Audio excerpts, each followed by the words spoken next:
Eğitim Birsen Adana şubeleri olarak burada nöbetçiyiz. Tabii Filistin bugün dünyanın gözünün içine baka baka tabiri caizse bir soykırım uygulanıyor. Canlı yayınlarda evlerin üzerine bombalar yağdırılıyor. Biz kısa bir süre önce depremi yaşadık. İnanın depremdeki etkiden daha büyük bir şiddetle herkesin gözüne içine baka baka canlı yayınlarda bu insanlık suçu işleniyor. Sivil halk katlediliyor. Bu açıdan bu bir savaş suçudur. Aynı zamanda bir insanlık suçudur. Bu suçu işleyenler kadar bu meseleye kör, sağır, dilsiz kalanlar da ya açıkça aynı zamanda destek verenler de bu suça ortaktırlar. Bizler ellerimizde düzeltemediğimiz şeyi dilimizle düzeltmeye çalışıyoruz. Kalbimizle tüm zalimlere buğz etmeye çalışıyoruz. Gücümüz yettiği kadar herkes bulunduğu yerde gücü yeten neyse onu yapması lazım. Ama biz bugün burada kıyamdayız. Gazze'deki, Filistin'deki kardeşlerimizle dayanışma içerisinde olduğumuzu bir kez daha Adana İstasyon Meydanı'ndan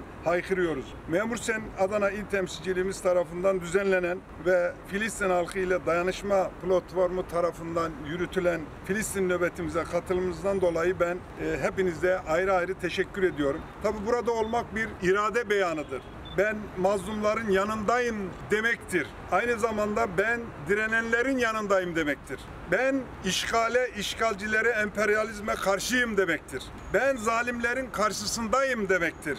Ben Kudüs, Kubbetü's Sahra'nın, Mescid-i Aksa'nın yanındayım demektir.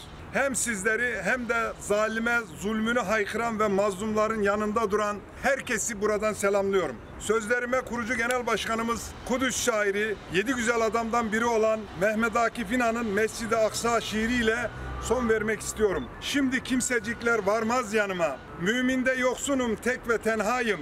Rüzgarlar silemez gözyaşlarımı. Çöllerde kayıp bir yetim vahayım. Mescid-i Aksa'yı gördüm düşümde. Götür Müslümana selam diyordu. Dayanamıyorum bu ayrılığa. Kucaklasın beni İslam diyordu.